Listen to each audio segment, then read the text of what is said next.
Tens of billions of dollars, that's one estimate for how much Cyclone Gabrielle's destruction could cost New Zealand. The government today gave farmers and growers an initial $4 million for the recovery and are anticipating providing much more. Treasury says we can afford this cyclone disaster, but as political reporter Amelia Wade found out, household budgets could again be stretched. Roads turned to rivers, others like State Highway 25A on the Coromandel, totally impassable. All this which has been destroyed needs to be fixed. We do know that it's not going to be cheap, and we do know that it's not going to be fixed quickly. It could take years to truly know the extent of the damage and the cost. I don't think we'll know for some time. We have stood up a team and we're actively working to understand the economic and fiscal impacts.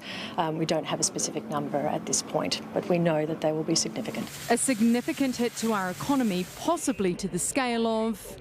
We are probably looking at somewhere between 10 to 20 billion New Zealand dollars. The cost of the carnage not just to the government's books, but to the insurers too. If you're talking about insured losses, certainly this is going to run into the hundreds of millions of dollars. But they will pay up. Insurers operating in New Zealand are required to have sufficient levels of solvency to meet events like this. The devastation is also going to hit Kiwis' wallets hard. Our food bowl has been devastated. Farms have been wiped out. Gallons of milk have been dumped. Supply chains have been washed away with the roads. So even getting food around is now a challenge and expensive. I wouldn't be surprised if we see that supermarket bills rise even further.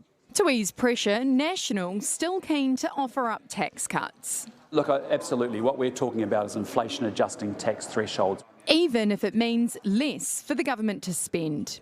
I personally think it's not just about the dollars. It's actually, as a former CEO who's used to spending money and making investments, it's about what you do with that money. Money the government is about to need an awful lot of. Amelia Wade, News Hub.